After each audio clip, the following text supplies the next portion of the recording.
ভাই আসসালামু আলাইকুম।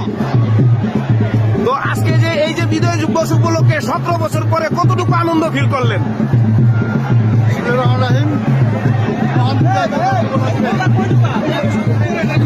বাংলাদেশ থেকে সর্বত্র জায়গা থেকে জাতীয় স্মৃতিসৌধে শহীদদের প্রতি শ্রদ্ধা নিবেদনের প্রতি আসলে আমি শহীদদের প্রতি ভক্তি রেখে আমি পাঠালেনের বিএনপির সাধারণ সম্পাদক হিসাবে 17 বছরে এই উৎফুল্ল পরিবেশ জাতীয় স্মৃতিসৌধে আমি দেখে থাকি। তো আজকের যে মহান বিজয় দিবস উপলক্ষে জাতীয় স্মৃতিসৌধে যে জনগণ সমাগম হয়েছে এটা বিরল এক ব্যাপার।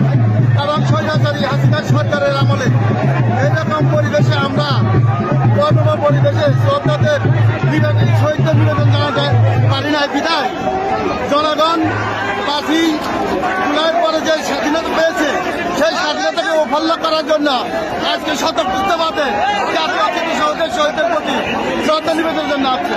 ধন্যবাদ সবাইকে। ধন্যবাদ ভাই।